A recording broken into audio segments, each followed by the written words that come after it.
Mama harus menelepon papa, ucap mama masuk ke dalam rumah mendahuliku. Aku menyusulnya dan langsung masuk ke dalam kamar.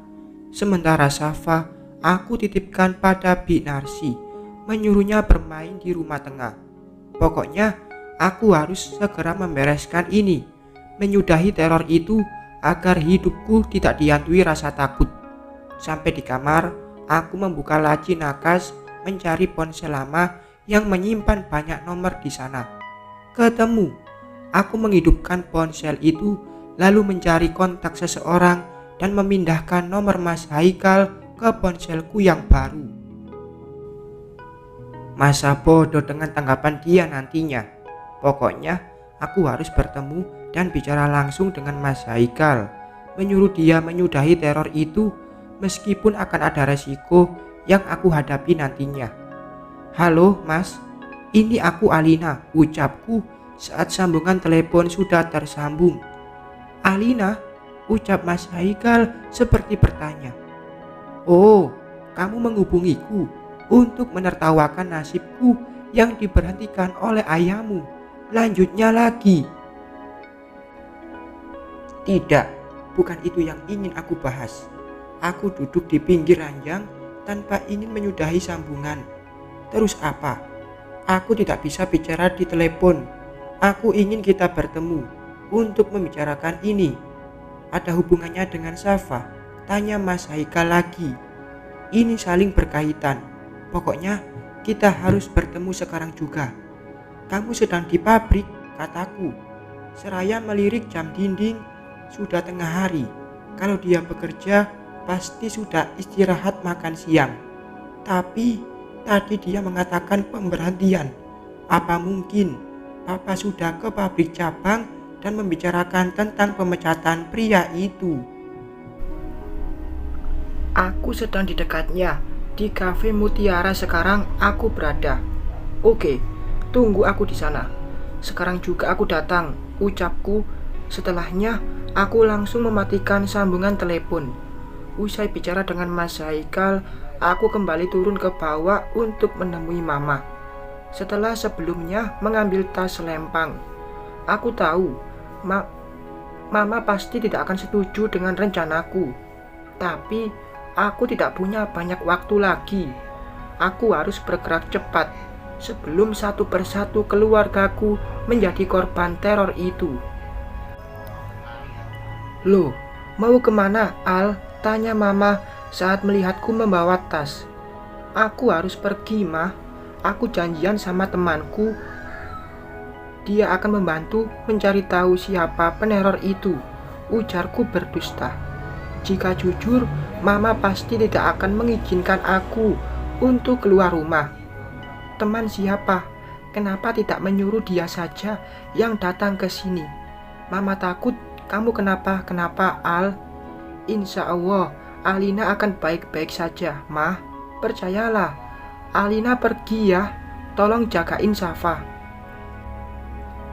Al, tunggulah sampai Papa pulang. Mama beneran khawatir, takut jika peneror itu akan mengikuti kamu dan mencelakai kamu, sayang. Ujar Mama mengikuti langkahku yang sudah berada di rumah tamu. Aku berhenti, membalikkan badan, menatap lekat wajah Mama. Aku meyakinkan dia jika tidak akan terjadi apa-apa denganku. Meskipun Mama terlihat keberatan, tapi akhirnya dia mengizinkan aku untuk pergi. Dengan catatan, nomor harus aktif. Setelah mendapat izin dari Mama, aku pun segera pergi menggunakan taksi. Sebenarnya hatiku was-was, takut jika ada yang mengikutiku. Atau bisa saja supir taksi itu adalah tersangkanya. Tapi aku tidak mau bersikap seperti orang gila yang menuduh orang sembarangan. Cukup diam dan tetap waspada adalah caraku menghilangkan ketakutan. Sudah sampai, Bu. Aku melihat sekitar. Ternyata benar, aku sudah sampai di depan kafe Mutiara. Dan dari sini aku bisa melihat jika Mas Haikal masih berada di dalam sana, duduk di dekat kaca. Ini uangnya, Pak. Terima kasih, ucapku seraya turun dari dalam taksi.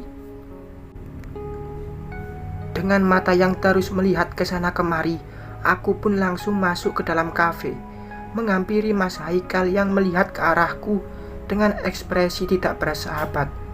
Wajahnya terlihat kusut, dengan kantung mata yang menghitam.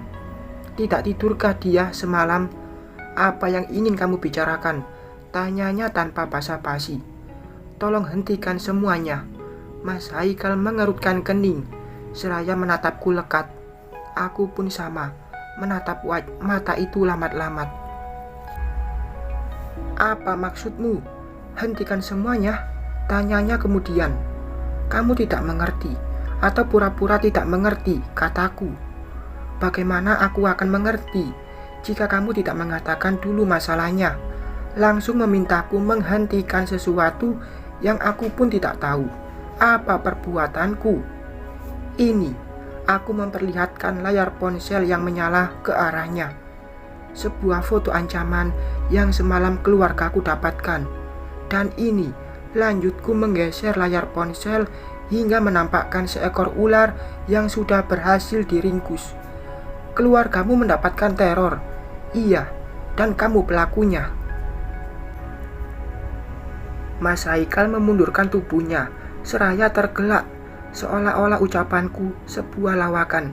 Semakin dia tertawa, semakin muak aku melihatnya. Ingin sekali menyumpal mulutnya itu dengan tisu bekas. Namun, sayangnya dia keburu berhenti sebelum aku melakukannya. Sudah tertawanya, puas mengetahui aku dan keluargaku berada dalam bahaya. Ujarku memberondong dia. Sabar Alina, jangan menuduhku yang tidak-tidak. Jujur, aku sama sekali tidak paham dengan tuduhan yang kamu berikan padaku. Aku tidak tahu apa-apa, dan aku bukanlah orang yang meneror keluargamu. Bohong, sergaku cepat. Apa buktinya jika aku yang melakukan itu? Aku memang tidak mempunyai bukti, tapi aku mempunyai firasat jika kamu dalang dari semua ini. Kamu sakit hati kan karena papa memecatmu dari pabrik. Dan ini bentuk kekecewaan dan kebencian pada keluargaku. Meneror, mengancam untuk menghabisi seluruh keluargaku. Alina, aku memang marah. Aku memang kecewa. Tapi tidak ada dalam pikiranku untuk melakukan itu. Jangan menuduhku sembarangan, ujar Mas Haikal dengan wajah yang serius. Ku tatap terus wajah itu mencari kebenaran akan jawaban yang dia berikan. Namun asing. Aku sama sekali tidak mengenali arti tatapannya. Bohong atau benar, wajahnya tetap sama. Sama-sama memuakkan. Kenapa diam? Masih tidak percaya? Aku memalingkan wajah melihat ke jalanan yang ramai. Sebelah tangan menyugar rambut yang kurasa sudah berantakan. Aku memang tidak percaya dengan kata-katamu. Jika bukan dirimu, bisa saja itu adalah perbuatan mertua kamu, Mas. Dan aku tidak akan tinggal diam, membiarkan dia mencelakai keluargaku. Apalagi Safa, ujarku tanpa menatap Mas Haikal. Terdengar helaan napas dari pria berusia 34 tahun itu. Dia tidak lagi menjawab ucapanku, memilih menikmati kopi yang tersaji di depannya. Lama kami saling diam dengan pikiran masing-masing. Aku tidak tahu harus berbuat apa lagi untuk menghentikan teror itu. Semakin aku menekan Mas Haikal, dia semakin kekeh jika dirinya sama sekali tidak mengetahui tentang teror yang keluarga aku dapatkan. Entahlah, sulit untukku percaya padanya. Pernah aku mempercayainya dia setengah mati, tapi akhirnya dikecewakan dan disakiti. Aku harus pulang. Amira sudah meneleponku sejak tadi, ucap Mas Haikal setelah beberapa saat diam. Ya, hanya itu kata yang keluar dari bibirku. Aku kecewa, bukan karena dia akan pulang dan meninggalkanku, tapi karena aku tidak mendapatkan jawaban yang bisa menenangkan hati dan pikiranku. Mas Haikal berdiri, lalu berlalu dari hadapanku. Aku hanya bisa mengembuskan nafas kasar, duduk menyandarkan punggung pada sandaran kursi. Beberapa saat duduk seorang diri, tiba-tiba ponsel berdering. Mama menyuruhku untuk pulang karena papa sudah berada di rumah. Katanya papa marah saat mama memberitahukan jika aku pergi seorang diri. Iya mah, aku pulang sekarang, kataku. Langsung mematikan sambungan telepon. Sebelum pergi, sengaja aku memesan beberapa menu makanan untuk aku bawa pulang. Putriku pasti akan sangat senang jika melihatku membawa buah tangan. Berapa mbak? Tanyaku setelah makanan sudah tersaji. 600.000. Aku mengeluarkan 6 lembar uang berwarna merah kepada kasir itu, lalu melangkah keluar dari kafe Mutiara. Taksi di sini sangat jarang. Alhasil, aku harus berjalan kaki beberapa saat untuk bisa sampai ke jalan utama. Aku berhenti berjalan saat merasakan ada yang mengikutiku dari belakang. Kemudian menoleh, tetapi tidak ada siapa-siapa. Sepi, hanya ada beberapa remaja yang berjalan seraya bergandengan tangan. Aku pun mempercepat langkah kaki hingga akhirnya suara derap langkah terdengar jelas oleh telingaku. Hatiku meyakini jika memang ada orang yang mengikutiku. Takut, cemas, kurasakan kian menjadi membuatku ingin berlari. Namun, aku berusaha tenang dengan merogoh ponsel dari dalam tas, lalu menghubungi polisi. Jika aku harus jadi korban si peneror itu, setidaknya aku jadi korban pertama dan terakhirnya. Selamat siang Pak. Di sini ada tindak Alina. Kurasakan pundakku dihantam dengan sangat keras. Ponsel di tangan terlepas dan jatuh entah kemana. Dalam keadaan setengah sadar, aku masih mendengar ada 2 suara laki-laki yang memanggilku. Pandanganku mengabur, tubuhku limbung, kemudian ambruk ke tanah. Mataku tertutup, diiringi dengan suara-suara berisik yang pada akhirnya menghilang menjadi sunyi. Aku membuka mata perlahan, mengedarkan pandangan yang masih sedikit buram. Beberapa kali mengerjapkan mata, menajamkan penglihatan. Asing, aku tidak tahu ada di mana, tapi tidak seperti penyekapan ataupun tempat penyanderaan. Ini seperti rumah sakit. Aku berniat untuk bangun, mencari tahu keberadaanku di sini. Namun, aku memekik saat kurasakan sakit di leher bagian belakang. Ku baringkan kembali tubuhku untuk menghilangkan rasa sakit itu. Non Alina, Adi menyibak gorden, lalu menghampiriku. Melihat kedatangan Adi, aku merasakan kelegaan yang teramat sangat. Itu artinya aku tidak bersama peneror itu. Aku di rumah sakit, tanyaku pada supir itu. Di klinik non, ia mengambilkan air minum lalu memberikannya padaku. Tadi ada yang memukul aku apa orang itu Mas Haikal? Tanyaku lagi ingin tahu. Adi duduk di kursi plastik, tepat di samping ranjangku. Ia pun menceritakan apa yang terjadi. Setelah aku keluar dari kafe, seperti dugaanku, aku diikuti oleh seorang pria asing. Sejak tahu aku keluar rumah sendirian, Papa langsung memberitahukan Adi dan menyuruhnya menjemputku. Namun, saat Adi baru saja sampai, ia melihatku tengah diikuti oleh orang tak dikenal. Hingga akhirnya insiden pemukulan itu terjadi. Jadi pelakunya bukan Mas Haikal. Kembali aku bertanya untuk memastikan jawaban Adi benar adanya.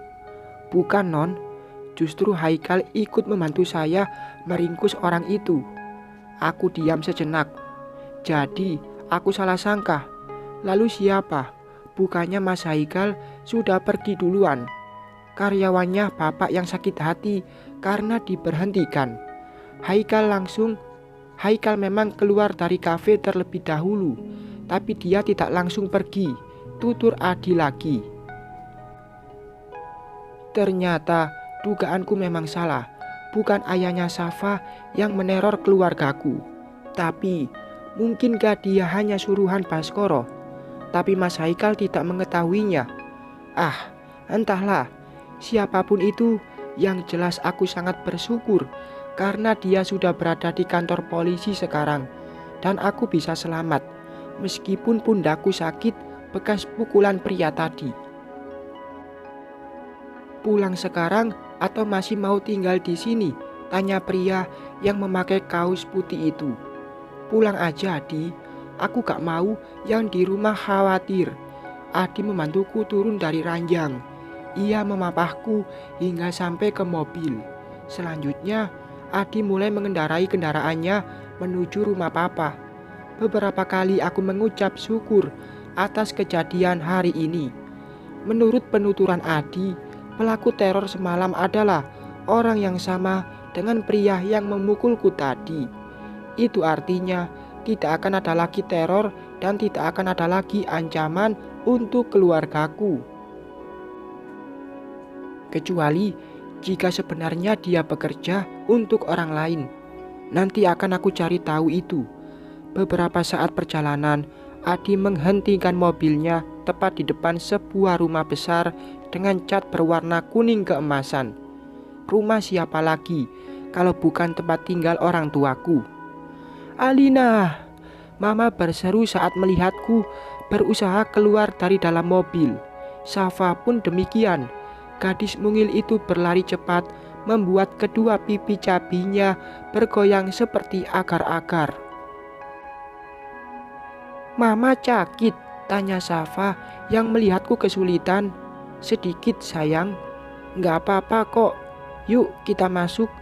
Aku menuntun tangan gadis kecil itu seraya berjalan menghampiri Mama yang berdiri di teras rumah. Kemudian kami masuk bersama, kecuali Adi yang harus pergi lagi. Supir itu memang semaunya sendiri. Bukannya diam di sini karena aku akan membutuhkan bantuannya, malah main pergi-pergi saja. Tuh, apa kata Mama juga? Jangan main pergi-pergi sendiri.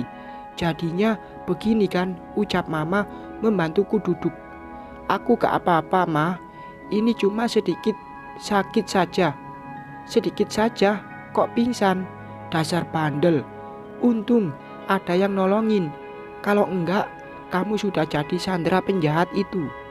Mama terus saja nyerocos menggerutu. Aku tidak menjawab lagi, karena akan percuma membiarkannya saja sampai nanti Mama lelah sendiri. Sambil terus mengeluarkan kekesalannya padaku, tangan dan kaki Mama tidak mau diam juga. Ia terus bolak-balik mengambil air hangat dan kompresan hingga kembali dan menyuruhku tengkurap di sofa panjang ruang tengah. Mama ngomel mulu, ih, kataku seraya mengikuti maunya. Ini karena kamu bandel, ujarnya menepuk bokongku. Mama bilang diam di rumah, ya diam. Sok banget, berani jalan sendiri. Lagi-lagi menggerutu. Aku kembali diam, menikmati rasa hangat yang membuatku nyaman. Safa yang melihatku dikompres langsung menghampiri dan mengelus kepalaku. Sakit ya, Ma, ucap putriku. Enggak, Safa, sedikit saja kok. Oh iya, Opa kemana? Pergi kemana, Oma? Safa melempar pertanyaan ke Mama. Kantor polisi. Ke polisi, Ma, sambung Safa lagi dengan sebelah tangan kembali mengelus rambutku. Sedangkan tangan satunya lagi milik Bobo. Bersambung.